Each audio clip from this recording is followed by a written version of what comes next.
आपण याच्या आधीच्या व्याख्यानामध्ये दक्षिण भारताचा काही भाग हा आपण इतिहासाचा अतिशय संक्षिप्त या प्रकारे बघितला होता। आता आपण परत एकदा दिल्ली सल्तनत ही बघायला सुरुवात करणार आहे।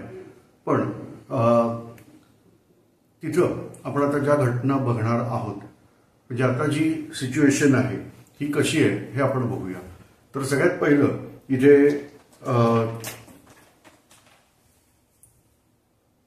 आपण परत एकदा आक्रमक बघूया।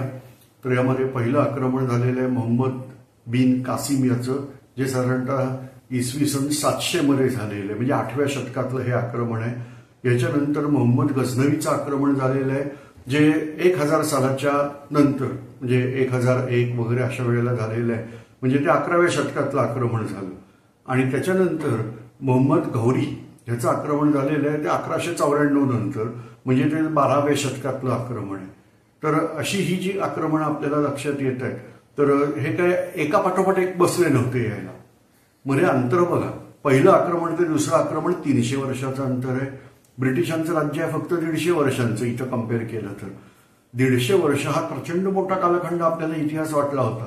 मग अशा वेळेला जर इथं 300 वर्षाचा कालखंड शांततेत गेला असेल तर लक्षात येईल भारतीय संस्कृती किंवा भारतीय परंपरा किती उच्च दर्जाच्या होत्याच, त्या आणखीन वृद्धी होण्यासाठी हा कालखंड खूप उपयोगी होता। फक्त आपली चूक काय झाली की परदेशामध्ये आपल्या विरुद्ध काय काय चाललेलं आहे ह्याची तेवढी दखल आपण घेतली नाही। भारताने एकत्र येणं इथं आवश्यक होतं, परंतु आपण त्याच कालखंडात बरोबर छिन्न विछिन्न अवस्थेत होतो। इथे छोटी छोटी राज्य होती, जसं महान सम्राट चंद्रगुप्त मौर्य यांनी जसं प्रचंड मोठं साम्राज्य इथं ठेवलं होतं, असं जर साम्राज्य त्यावेळेला भारतामध्ये असतं तर परकीय आक्रमण तेवढं शक्य झालं नसतं। परंतु आपण तुकड्या तुकड्यांच्या स्वरूपात असल्यामुळं ही आक्रमण आपल्याला लक्षात आलं की शक्य झाली। त्यानंतर मोहम्मद घौरी ह्या आक्रमकांनी पहिलं बस्तान हे दिल्लीला बसवलेलं आहे। मोहम्मद गझनवी हा भारतात येत होता, तो भारतात मनमानी फिरला होता, होईल तेवढी लुटालूट केली, प्रचंड संपत्ती त्यांनी गोळा केली, परंतु भारतीयांनी त्याला विरोध पण प्रचंड केलेला आहे। तो काय असा नुसता फिरलेला नाही, परंतु तो साम्राज्य निर्माण करू शकला नव्हता।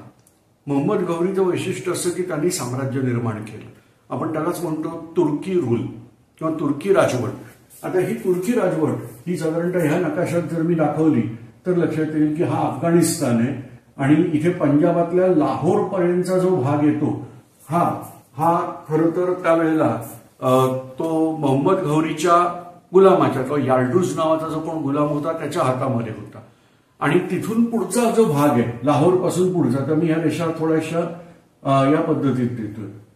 हा संपूर्ण पंजाबचा इकडचा भाग, हरियाणा, दिल्ली, उत्तर प्रदेश, झारखंड, बिहार, बंगाल, हा जो सगळा भाग दिसतोय हा सगळा भाग हा तुर्की राजवटीने व्यापलेला होता।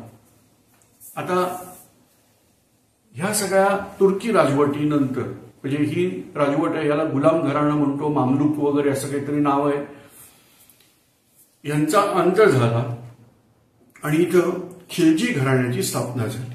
आपण बघितलं होतं की काही इतिहासकारांच्या मते ते खिलजी जे आहेत ते अफगाण आहेत, कित्येकदा रेफरन्समध्ये त्यांचा उल्लेख अफगाण हाच होतो, परंतु ते तुर्की वंशाचे आहेत। म्हणजे त्यांच्या जवळजवळ 200 वर्षाच्या पिढ्या ह्या अफगाणिस्तानात गेलेल्या आहेत आणि त्यानंतर ते भारतात आलेले आहेत। पण आमचे काही इतिहासकार आहेत, विशेषतः त्यांची नावं घ्यायची आपल्याला गरज नाही, पण अशा काही कॅटेगरीचे जे इतिहासकार आहेत त्यांना भारतीयकरण फार आवडतं। म्हणजे औरंगजेब हा परका नसून भारतातलाच होता असं म्हणायला त्यांना आवडतं। तर तसेच जे इतिहासकार आहेत त्यांनी सांगितलं की अल्लाउद्दीन खिलजी हा तर भारतीय आहे। तर लक्षात घ्या, ह्या इतिहासकारांनी काही सांगू दे, तो जो जलालुद्दीन खिलजी होता तो गादीवर बसायच्या वेळेला ते जे कोण चहलगामी वगैरे होते, म्हणजे त्यांचे जे कोण नोबेल्स जे वरिष्ठ अधिकारी होते त्यांनी विरोध केला होता। मग जलालुद्दीन खिलजींनी सिद्ध करून दाखवलं की तो तुर्की वंशाचाच आहे आणि त्यानंतर त्याची गादी मान्य झालेली आहे। कुठेतरी साधर्म्य तुम्हाला लक्षात आलं तर तुम्ही इतिहासातले महान होऊया। इतिहास अभ्यासातले. तर असाच प्रकार दिसेल की जलालुद्दीन खिलजी हा दिल्लीवर बसल्यानंतर हळूहळू त्यांनी हातपाय पसरायला सुरुवात केली. लक्षात घ्या, बख्तियार खिलजी यांनी स्वतंत्र राज्य स्थापन केलेलं, जो कुतुबुद्दीन ऐबक बरोबरच गुलाम होता मोहम्मद घौरीचा. परंतु आसाममध्ये त्यांनी मार खाल्ला. अहोम नावाचे महान लढवय्ये तिथं होते, त्यांच्याकडून मार खाल्ला. पुढे त्याचा मृत्यू झाला त्याच जखमांमध्ये. आणि ह्यानंतर हे राज्य मुख्य राज्यघराण्याशी जोडलं गेलं. म्हणजेच कुतुबुद्दीन ऐबकच्या हाताखालती किंवा तो जो कोण नंतरचा इल्ततमिश होता त्यांच्या हाताखाली आलं. तुम्हाला मी परत एकदा सांगतो की बाजारामध्ये अनेक प्रकारची पुस्तकं ही मिळत असतात. जी पुस्तकं आहेत त्याला म्हणतो आपण अधिकृत किंवा ऑथेंटिक अशी जी पुस्तकं असतात, आणि काही पुस्तकं काही विशिष्ट हेतूने लिहिलेली असतात. तर अशी काही जी अधिकृत पुस्तकं आहेत, मराठीमध्ये पण प्रचंड मोठं वाङ्मय या ठिकाणी उपलब्ध आहे. मी परत एकदा त्याच पुस्तकाचं नाव सांगणार आहे या सगळ्या अभ्यासासाठी. ते म्हणजे रियासतकार सरदेसाई यांनी लिहिलेली मुसलमानी रियासत, भाग 1 आणि भाग 2 असे 2 व्हॉल्यूम आहेत. हे मराठीमध्ये आहेत आणि बऱ्यापैकी सोप्या मराठीत आहेत. त्याच्या एडिटेड व्हर्जन म्हणजे आता आधुनिक काळात संपादित केलेल्या आवृत्त्या पण उपलब्ध आहेत. तर त्यामुळं जर आपल्याला बरेचदा काही विशेषतः आजकाल सामाजिक माध्यमांवरून ज्या पोस्ट येत असतात, बऱ्याचशा पोस्ट त्यातल्या बिनबुडाच्या असतात, कारण पुरावे न देता काहीतरी ठोकून देतात. तर अशा जर शंका येत असतील तर अशा वेळेला एक संदर्भ ग्रंथ म्हणून आपल्याला मुसलमानी रियासत हा ग्रंथ वापरता येऊ शकतो. परत एकदा सांगतो, रियासतकार सरदेसाई हे इतिहास घडवणारे नाही आहेत, ते इतिहास लिहिणारे आहेत. आणि त्यामुळं त्यांनी जे काही संदर्भ दिलेले आहेत ते उपलब्ध पुस्तकांवरून त्यांनी दिलेले आहेत. त्यांची स्वतःची मतं त्यांनी दिलेली नाहीत. परंतु जे काही उपलब्ध वाङ्मय त्यांना झालेलं आहे, आता हे वाङ्मय असतं बखर वाङ्मय. आता तवारीखनीस नावाचा एक आणखीन प्रकार असतो. आता उदाहरण द्यायचं झालं तर बखर वाङ्मय ते बखर कोणीतरी नंतर लिहून काढतं. व्हेअरएज तवारीखनीस हा मुसलमानी राज्यकर्त्यांचा एक खास प्रकार मानला जातो. ते म्हणजे तो सम्राट, तो राजा अंतःपुरातून बाहेर आला, म्हणजे बेडरूम मधून बाहेर आला की हे त्याची एंट्री करायला सुरुवात करतात. साहेब 10 वाजता बाहेर आले, त्यांच्या काळात जे काय म्हणत असतील ते, पण ते बाहेर आले. मग आता त्यांनी काय केलं, इत्यंभूत ते परत रात्री तो अंतःपुरात जाईपर्यंत जे जे घडलेलं आहे ती सगळी दखल हे तवारीखनीस असतात, ते लिहून घेत असतात. मला आता एक्झॅक्ट माहित नाही त्यांच्या शिफ्ट ड्युटी होत्या का, किंवा ते राजाबरोबर जिकडे तिकडे जात होते का, इत्यादी डिटेल्स माझ्याकडे नाही आहेत. पण हे जे तवारीखनीस आहेत हे इत्यंभूत वर्णनं लिहून ठेवत होते. ह्याचाच वाङ्मयात मोठा आधार हा घेतला जातो. पण ह्या वाङ्मयाला एक मोठा शाप आहे. म्हणजे बघा, हा तवारीखनीस कुठच्याही मर्तुकड्या राजाच्या पण हाताखाली असेल, पण तो जो कोण कमजोर राजा असेल तो तवारीखनीसाच्या दृष्टीने पृथ्वीपती असतो. त्याला पहिली ही विशेषणं लावलीच जातात की ह्याच्यासारखा दुसरा सम्राट अख्ख्या भारतात नाही, भारत जाऊ दे, त्यांच्यासाठी अख्ख्या जगात नाही, त्याची सत्ता इथपर्यंत ओळखली जाते, त्याचं अमकं होतं, हे सगळी प्रचंड माहिती मग त्या राजाबद्दल लिहिलं जातं. आता हे सगळं जे लिखाण उपलब्ध आहे हे परदेशी भाषांमध्येच उपलब्ध आहे. त्याच्यामध्ये पर्शियन भाषा म्हणजे इथं जो इराण आहे देश, या इराणमध्ये जी वापरली जाते ती भाषा, तर प्रामुख्याने ह्या ज्या नोंदी आहेत ह्या पर्शियन भाषेत आहेत, अरबी भाषेत आहेत, ह्या अशा भाषातल्या नोंदी आहेत. आता आपल्याला काही ह्या भाषा कळत नाहीत, मग आपल्याला त्याच्यासाठी उपाय करावा लागतो. तो म्हणजे जे काही इंग्रज आहेत त्यांनी त्याचे अनुवाद केलेले आहेत, त्या अनुवादांवर आपल्याला अवलंबून राहावं लागतं. आता इंग्रजांनी पण अनुवाद करताना अज्ञानाचा फायदा घेतलेलाच आहे. काही वेळेला त्यांनी अनावश्यक उल्लेख गाळलेले आढळतात. म्हणजे अमका सम्राट, मग त्याचं राज्य पृथ्वीवर पसरलंय, अमका आहे तमका आहे, हे जे सगळे 4 पानी रेफरन्स असतात हे सगळे गाळून टाकले जातात आणि मुद्दलातलं त्यांनी काय काम केलेलं आहे वगैरे वगैरे मुद्दे त्याच्यात घेतले जातात. तर हे त्याच्यानंतर त्यांनी त्या राजांनी पाठवलेली फरमान म्हणजे राजाचं अधिकृत पत्रक असतं, तर ते आणि अशा विविध संदर्भांचा वापर. त्यानंतर जर त्या राजाने एखादं बांधकाम केलंच असेल आयुष्यात, तर त्या बांधकामासाठी काय खर्च झाला, कोणी कोणी खर्च त्याचे केलेले आहेत, त्याच्या पावत्या पण असतात. तर ह्या पावत्या, यांचे रेफरन्सेस, ह्या अशा असंख्य गोष्टी त्या वाङ्मयाचा अभ्यास करायला लागतात. नुसतं एक पुस्तक घेतलं आणि वाचन केलं की कोणी इतिहासकार म्हणत असेल तर तो इतिहासकार नसतो. तर इथं रियासतकार सरदेसाईंनी अशा असंख्य गोष्टींचा वापर हा ह्या ठिकाणी केलेला आहे आणि मग त्यांनी पुस्तक लिहिलेलं आहे. पण परत एकदा सांगतो की इतिहास असे घडले, ह्या रीतीने जे उपलब्ध वाङ्मय आहे त्याचाच वापर रियासतकार सरदेसाईंनी केलेला आहे.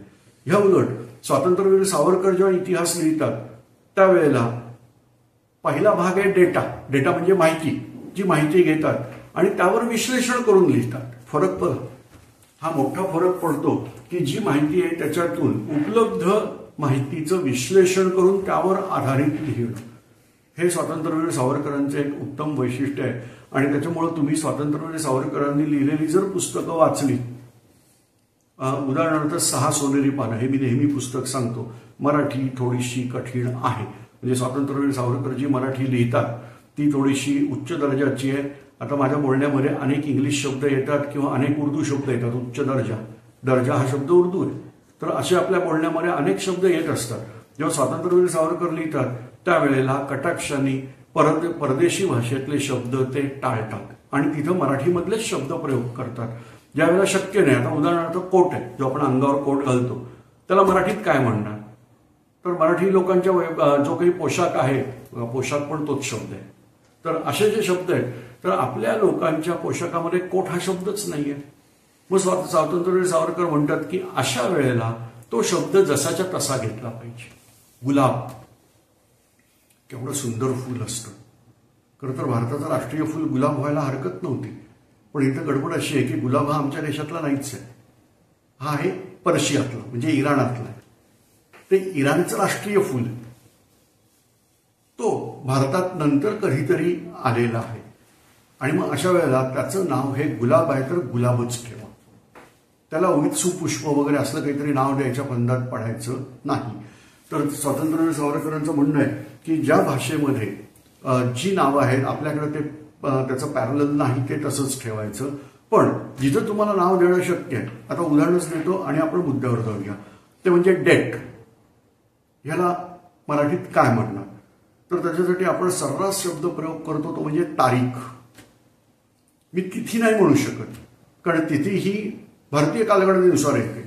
जेव्हा कॅलेंडर जे वापरतो आपण ते इंग्रजांचं वापरतो. ग्रेगरियन कॅलेंडर आहे, इंग्रजांची पण बरीच कॅलेंडर आहेत. ते सुरुवातीला ज्युलियन कॅलेंडर वापरायचे, त्याच्यानंतर ग्रेगरियन कॅलेंडरवर शिफ्ट झाले. तर त्यामुळं ते, आणि त्याच्यामध्ये पण तफावत आहे. ज्युलियन कॅलेंडर आणि ग्रेगरियन कॅलेंडरच्या दिनांकामध्ये तफावत आहे. या संदर्भात तुम्ही माहिती गोळा करा. एक काम करा, रशियाची जी बोल्शेविक रिव्होल्युशन आहे, म्हणजे बोल्शेविक क्रांती, ती कधी झाली ती बघा आणि त्याला काय म्हणतात हे बघा. तुम्हाला लक्षात येईल की जग जे कॅलेंडर वापरत होतं ते रशियात त्यावेळेला वापरलं जात नव्हतं. जग म्हणजे ब्रिटिशांचं. तर त्यामुळं जिथं ग्रेगरियन कॅलेंडर वापरतात आणि ज्युलियन कॅलेंडर वापरतात तिथं दिनांकामध्ये गडबड होते. वापरला शब्द मी दिनांक, हा स्वातंत्र्यवीर सावरकरांनी दिलेला शब्द आहे. त्याचं कारण म्हणजे तारीख हा उर्दू शब्द आहे. तिथी हा संस्कृतोद्भव शब्द असला, संस्कृत शब्द असला तरी सुद्धा तो तिथं देणं इष्ट ठरत नाही. आणि मग अशा वेळेला त्यांनी दिलं ते म्हणजे दिन अधिक अंक, दिनांक, सोपा शब्द आहे.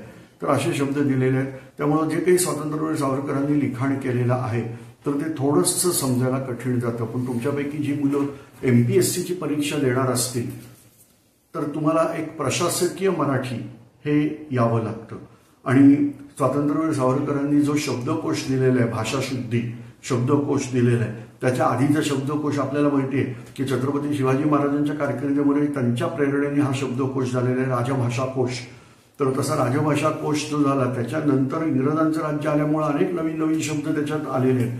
तर अशा वेळेला स्वातंत्र्यवीर सावरकरांनी त्याच्यामध्ये भर घातलेली आहे आणि मग ते शब्द हे आज वापरले जातात. उत्तम उदाहरण म्हणजे विधी, संविधान, विधानसभा इत्यादी इत्यादी शब्द. तर त्यामुळे तुम्ही जर का 6 सोनेरी पानं पुस्तक वाचलं तर इतिहासाबरोबर तुमच्या भाषेचाही चांगला अभ्यास होईल. तुम्हाला इंग्लिश जर चांगलं करायचं असेल, कारण अजूनही इंग्रजांच्या गुलामगिरीतून आम्ही काही पूर्णपणे मुक्त झालेलो नाही आहोत, त्यामुळे इंग्लिश जर चांगलं करायचं तर ह्याच पुस्तकाचं इंग्लिश भाषांतर वाचा. 6 glorious epoch in Indian history म्हणून आहे, तर ते पण तुम्हाला उत्तम इंग्रजीचं ज्ञान देऊ शकेल. यानंतर स्वातंत्र्यवीर सावरकरांनी आणखीनही काही चांगली चांगली पुस्तकं या संदर्भात लिहिलेली आहेत. उदाहरणार्थ हिंदूपद पातशाही या नावाचं एक पुस्तक आहे, संगीत उत्तर क्रिया नावाचं पुस्तक आहे.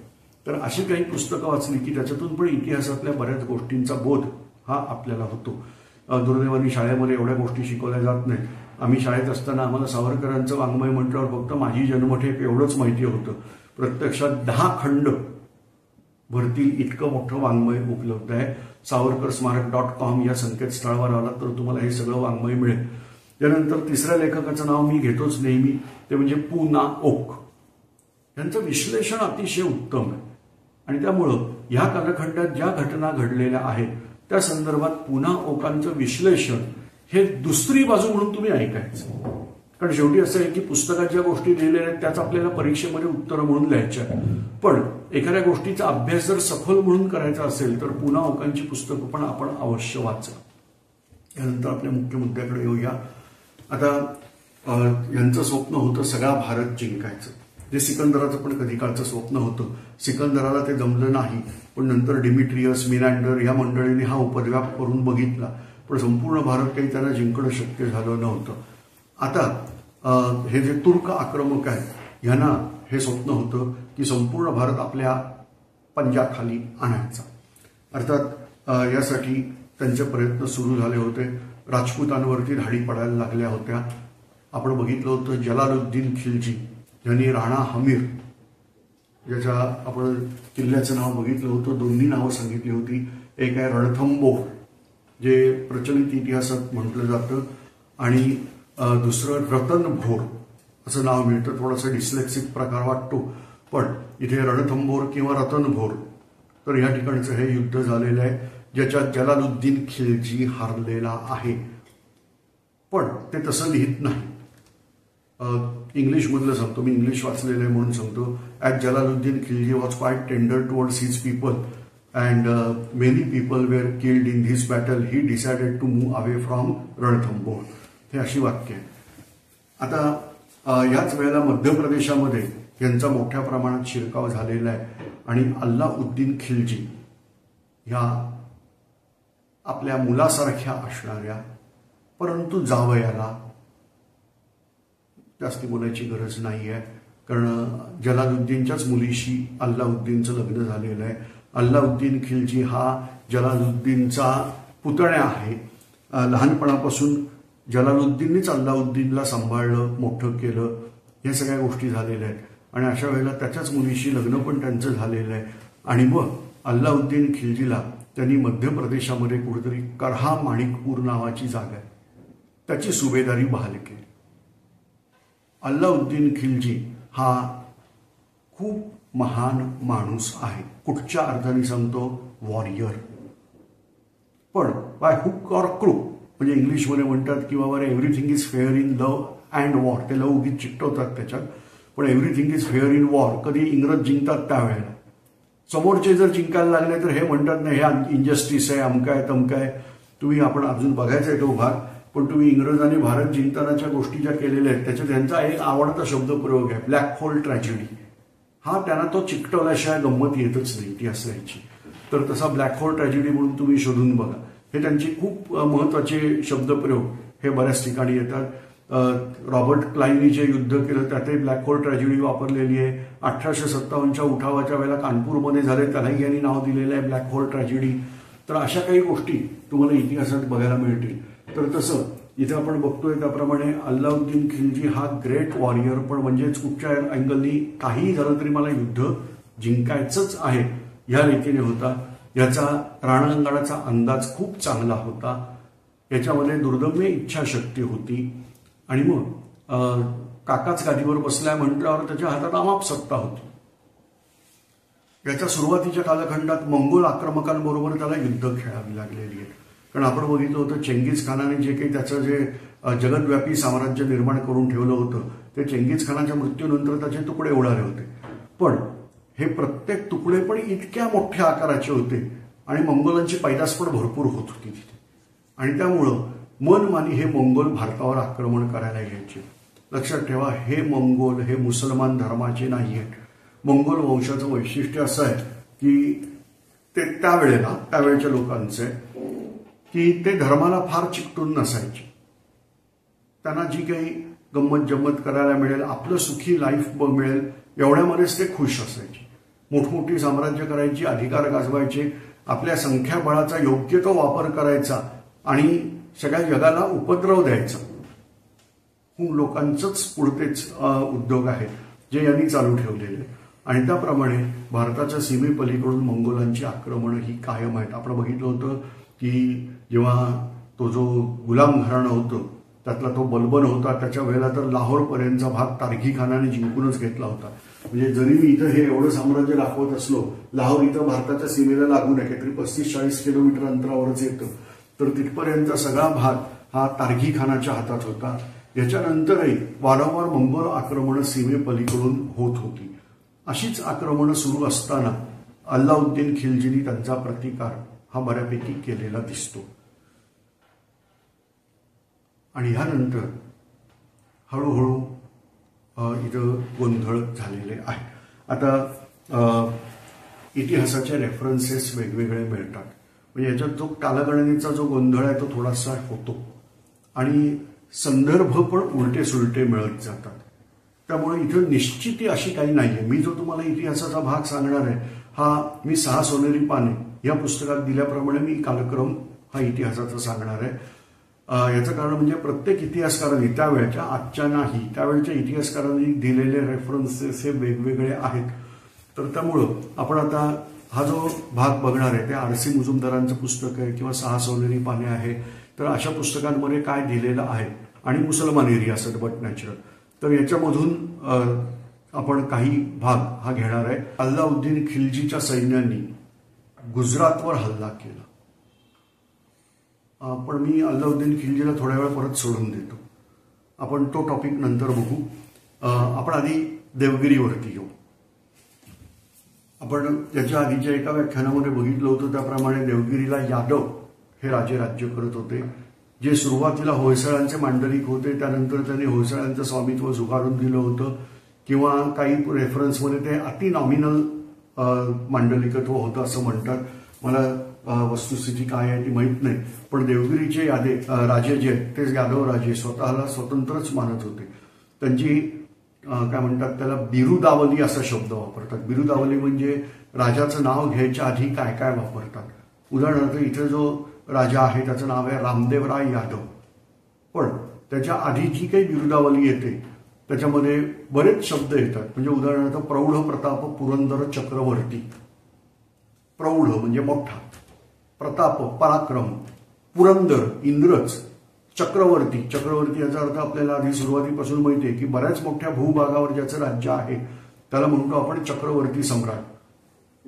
तर अशा रीतीने इथे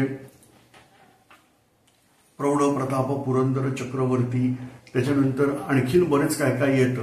तर ही सगळी बिरुदावली असणारा हा सम्राट आहे. त्या अर्थी हा माणूस स्वतंत्र सम्राटच असला पाहिजे. इथं आपण बघितलं होतं की भिल्लमदेव यादव ह्या राजांनी त्यांची राजधानी जी नाशिक जिल्ह्यामध्ये चांदवड या ठिकाणी होती ती देवगिरी या ठिकाणी हलवली. आज त्याला आपण म्हणतो छत्रपती संभाजीनगर. तर त्या ठिकाणी देवगिरी नावाची जागा आहे, मूलतः हीच जागा आहे. त्या देवगिरीला त्यांनी आपली राजधानी हलवली. देवगिरीचा किल्ला हा जगातला त्यावेळेला अजिंक्य असा किल्ला समजला जात होता. आता म्हणजे काय आणि का, तर हे जर बघायचं असेल तर आपल्याला स्वतः देवगिरीच्या किल्ल्यामध्ये जावं लागेल. खूप गोष्टी अशा आहेत की जी मी वर्णन करून सांगता येणार नाही ना. तुम्ही व्हिडिओ त्याचे बघितले, युट्यूबवर शोधा, तुम्हाला बरेच व्हिडिओ बघायला मिळतील. पण ते व्हिडिओ बघून तो अंदाज येत नाही जेवढा आपण प्रत्यक्ष भेटीत तो घेतो. तर देवगिरीचा किल्ला हा जबरदस्त आहे. ह्याच्यामध्ये भुईकोट किल्ला आणि डोंगरी किल्ला या दोन्ही किल्ल्याचं मिश्रण हे आपल्याला बघायला मिळतं. म्हणजे कसं आहे तर किल्ला प्रचंड मोठा आहे. त्याची तटबंदी जी आहे त्या तटबंदीच्या आत अख्खं नगर आहे. इथं पावसाचं प्रमाण बऱ्यापैकी कमी आहे. मी अगदी पर्जन्यछायेतला प्रदेश म्हटलेलं नाही, पण बऱ्यापैकी कमी पावसाचं प्रमाण आहे. त्यामुळं योग्य प्रमाणात पाणी साठवण्यासाठी आतमध्ये मोठाले तलाव आहेत. तुम्हाला कल्पना येईल त्या तलावाचा आकार जेव्हा बघू आपण त्यावेळेला लक्षात येईल की केवढा प्रचंड मोठा तलाव हा किल्ल्याच्या आतमध्ये. आता बघा, बऱ्याचशा किल्ल्यांचा हा शाप आहे की पुरेसा पाणीसाठा नसतो. तुम्हाला जर थोडासा इतिहास, आता नाही पुढचा इतिहासाचा भाग आहे हा, पण त्याच्यात की शहाजहान जेव्हा आग्र्याच्या किल्ल्यामध्ये औरंगजेबाच्या वेढ्यात अडकला होता त्यावेळेला औरंगजेबाने त्याचं पाणीच बंद केलं होतं, कारण किल्ल्याला पाणी पुरवठा करणारा कालवा बाहेरून येतो. यमुनेचा कालवा आहे जो किल्ल्यात येतो आणि पाणी पुरवठा मिळतो. तो कालवा बंद केल्यामुळं शहाजहानचं पाणी तुटलं होतं. किल्ल्यामध्ये विहिरी आहेत पण त्याचं पाणी खारं आहे. आणि मग औरंगजेबाचं शहाजहानचं आपल्या मुलाला पत्र आहे, फार दया दाखवू नका शहाजहानवर, कारण तो पण आपल्या बापाशी भावांशी असाच वागलाय. पण तरी पण शहाजहानचं पत्र आहे औरंगजेबाला की तू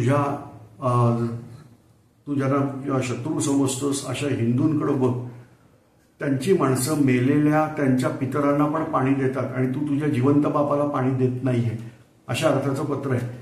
तर मॅग्रो हिल पब्लिकेशनचं जे पुस्तक आहे 2016ची ॲडिशन, त्याच्यामध्ये तुम्हाला हे पत्र इंग्लिशमध्ये वाचायला मिळेल. तर ह्या रीतीने त्यांनी पत्र लिहिलेलं आहे. तर औरंगजेबाच्या बाबतीमध्ये आग्र्याच्या किल्ल्याच्या बाबतीत लक्षात येतं की किल्ल्याला वेढा घातल्यानंतर जर किल्ल्याचा बाहेरून पाणी पुरवठाच बंद केला तर आतल्या लोकांचे हाल होऊ शकतात. मराठीत कदाचित याच्यावरूनच म्हण आली की काय, एखाद्याचं पाणी चोखणं, माहीत नाही. पण इथे आपल्याला लक्षात येईल की किल्ल्यांना असणारे शाप म्हणजे त्यांना लागणारा अमर्याद पाणी पुरवठा हा किल्ल्यात उपलब्ध नसतो. याउलट छत्रपती शिवाजी महाराजांनी जे किल्ले निर्माण केलेले आहेत, उदाहरणार्थ सिंधुदुर्ग, समुद्रात किल्ला आहे पण तिथं किल्ल्यामध्ये पाण्याची व्यवस्था आहे. जंजिऱ्याच्या सिद्धीला सुद्धा यासाठी खूप मोठं क्रेडिट द्यावं लागतं, कारण जंजिऱ्याचा किल्ला पण समुद्रात आहे. परंतु वॉटर हार्वेस्टिंग याचे उत्तम प्रयोग हे त्यावेळेला जंजिऱ्याच्या सिद्धीने पुस्तकात लिहिल्याप्रमाणे केलेले आहेत. बऱ्याच जणांचं म्हणणं आहे की ते सिद्धीचे प्रयोग नसून त्याच्या आधी ज्यांच्या हातात किल्ला होता ते कोळी बांधव आहेत, त्यांच्या हातात होता. त्याचं नाव आहे, शेवटचा जो आहे त्याचं नाव आहे ऐतबारराव कोळी. पण त्याच्या आधी पण जे कोण होते, रामजी कोळी वगैरे मंडळी, त्यांनीच हा किल्ला बांधलेला असला पाहिजे आणि हे वॉटर हार्वेस्टिंग केलेलं आहे. कारण इमारतीच्या छतावर जे पाणी पडतं त्याचे पुरवठा हा तलावांमध्ये दिलेला आहे. म्हणजे पावसाळ्यामध्ये तलाव कसे भरून जातील आणि किल्ल्याला पाणी व्यवस्थित कसं पुरत राहील हे त्यांनी बघितले. तर तसं देवगिरीच्या किल्ल्यामध्ये आपल्याला प्रचंड मोठा तलाव हा बघायला मिळतो. हा आता पूर्णपणे कोरडा आहे. आम्हाला इतिहास अजूनही तेवढ्या प्रमाणामध्ये कळत नाही. ही ऐतिहासिक स्थळं आहेत, ही उत्तम स्थितीत राखणं किती आवश्यक आहे आणि ही आपल्या लोकांसमोर दाखवून प्रेरणा कशी देता येईल. तर अजूनही दुर्दैवाने आपलं पुरातत्व खातं म्हणा किंवा जे काही असेल, मला माहीत नाही, मी सरकारी यंत्रणेवर जास्ती बोलत नाही, पण इथल्या तलावामध्ये पाणी नाही एवढी वस्तुस्थिती. मी स्वतः हा तलाव बघून आलेलो आहे, याच्यानंतर मी सांगतो. इथले खंदक सगळे रिकामे आहेत. वन्स अपॉन टाइम कधी काळी इथल्या खंदकात पण पाणी होतं, त्याच्यात जलचर प्राणी सोडले होते, कुठचे ते सांगायची गरज नाही. खंदक पार करता येणार नाही असे प्राणी तिथे सोडल्याची नोंद आहे. हे खंदक होते पाण्याने भरलेले. त्याच्यानंतर आतमध्ये तलाव, हाही मोठ्या प्रमाणात पाण्याने भरलेला तलाव आहे. यानंतर आतमध्ये मंदिरच मंदिर आहे, प्रचंड मोठ्या प्रमाणात मंदिर आहे. मुळात 3 तटबंदी आहेत. आता काही जणांचं म्हणणं आहे की नंतर एक तटबंदी अमक्याने बांधली, दुसरी त्याने बांधली वगैरे काय काय आहे. पण मूळ किल्ल्यामध्ये असं आहे की तटबंदी मोठ्या प्रमाणात आहे भुईकोट किल्ल्याला. हा भुईकोट किल्ला पार करून, म्हणजे भुईकोट किल्ल्याच्या जेव्हा 3री तटबंदी पार करून तुम्ही आत जाता, ह्यानंतर तुम्ही गिरिदुर्ग जो आहे अवघा 180 मीटर उंचीचा आहे. साधारणतः तुम्हाला कल्पना येईल म्हणून सांगतो की मुंबईमध्ये जो टीव्ही टॉवर आहे तो 300 मीटर उंचीचा आहे. हा त्याच्या जवळपास निम्मा धरायला हरकत नाही. तुम्ही सज्जनगड हा जर किल्ला बघितला असेल तर उरमोडी नदी ही जिथं पायथ्यापासून वाहते, त्या उरमोडी नदीपासून सज्जनगडाची उंची अंदाजे 250 मीटर आहे. सज्जनगडाला उंचीनी कमी असा किल्ला म्हटला जातो, ज्याची उंची फक्त 250 मीटर आहे. हे कुठपासून मोजली तर नदीपात्रापासून. प्रत्यक्ष समुद्र सपाटीपासून ती 1000 मीटरपेक्षा जास्ती आहे, पण नदीपात्रापासून ती अवघी 250 मीटर आहे. जेव्हा इथं देवगिरीच्या किल्ल्याची जी उंची आहे ती आजूबाजूच्या परिसरापासून फक्त 180 मीटर उंच अशी ही टेकडी आहे आणि तिचे आतमध्ये तिथं तटबंदी परत एक आहे. ती तटबंदी पार करून जर तुम्ही आत गेलात तर प्रत्यक्ष तो डोंगर चढायला सुरुवात होते. ह्याच्यानंतर तो डोंगर उभा तासून काढलेला आहे. त्याच्यात परत खंदकांची यंत्रणा आहे, म्हणजे तुम्ही त्या मधल्या बाजूला जाणारच नाही. आणि मग त्या तटबंदीमध्ये म्हणजे ते जे तासून काढलेला भाग आहे त्याच्यात एक छिद्र दिसतं. तो खरा दरवाजा आहे आत प्रवेश करायचा. ते जे असतात ना असे की दरवाजा असा बंद आहे, तो उघडला म्हणजे त्याचाच ब्रिज होणार आणि तरच सैन्य आत जाणार. आणि तिथून पुढं भुयार आहे. तुमचा प्रवेश भुयारामध्ये होतो. याला आजही ते लोक भूल भुलैया असं म्हणतात. आतमध्ये गेल्यावर ते रस्ते उलटे सुलटे वळवलेले आहेत. आपल्याला वाटतं इथूनच रस्ता आहे, तो रस्ता डायरेक्ट खंदकात नेऊन टाकतो वगैरे असे बरेच चमत्कार आतमध्ये केलेले आहेत. ह्या सगळ्या लेवल जर शत्रू पार करू शकला तरच तो आत जातो. आणि मग वर हे राजाचे वाडे किंवा अशा असंख्य गोष्टी आहेत. आज तिथं संत एकनाथ आहेत, त्यांचे गुरु जनार्दन स्वामी, त्या जनार्दन स्वामींची समाधी ही बाले किल्ल्यात आहे. अशा सगळ्या गोष्टी ह्या तुम्हाला बाले किल्ल्यामध्ये आत मिळतील. म्हणजे म्हणून त्याचं वर्णन हे साक्षात शिवाजी महाराज करतात की पृथ्वी तलावरचा सर्वोत्तम किल्ला कोणता तर तो देवगिरीचा, परंतु उंचीला कमी. रायगड हा त्यापेक्षा अनेक पटीने उंच आहे असं वर्णन त्यांनी केलेलं आहे. तर इथं लक्षात येईल की किल्ल्याची म्हणजे आतल्या किल्ल्याची उंची हा फॅक्टर सोडला तर बाकी सगळ्या गोष्टी चांगल्या आहेत. परंतु हा किल्ला जेव्हा बांधला गेला तेव्हा तोफांचा प्रयोग भारतात झालेला नाहीये. तोफांची रेंज जर झालाच असेल प्रयोग तर तोफांची रेंज त्यावेळेला तेवढी मोठी नव्हती. मी आणखीन माहिती सांगतो की जेव्हा छत्रपती शिवाजी महाराजांनी रायगड तयार केलेला आहे राजधानी म्हणून, त्यावेळेला रायगडाची जागा निवडायचं कारण असं आहे की कुठच्याही तोफेचा गोळा रायगडावर येऊ शकत नाही. ही साधारणतः 1660च्या आसपासची गोष्ट आहे. 1660 1670 या वेळची. किंवा 1818 साली जनरल प्रॉथर या इंग्रजांनी रायगड जेव्हा जिंकला त्यावेळेला रायगडाच्या बाजूचा डोंगर आहे, पोटल्या डोंगर म्हणतात त्याला. तुम्ही रोपवेने जर रायगडला गेलात तर हा डोंगर बाजूला दिसतो. त्या पोटल्या डोंगरावरून तोफेचा मारा केला. आता तोफेची रेंज किती वाढली आहे तर डायरेक्ट त्या पोटल्या डोंगरावरून रायगडाच्या दारूच्याच कोठारावरती गोळा टाकला गेला. तर ह्या सगळ्या नोंदी ह्या मिळतात, त्याच्यावरून अंदाज येतो. परंतु ज्यावेळेला हा किल्ला बांधला तेव्हा एवढ्या रेंजवाल्या तोफा नव्हत्या, त्यामुळे किल्ला मजबूत आहे. हे देवगिरीच्या किल्ल्याचं वैशिष्ट्य. आता तुम्ही कल्पना करा की अशा किल्ल्यात सम्राट राहतात म्हटल्यावर काय असेल.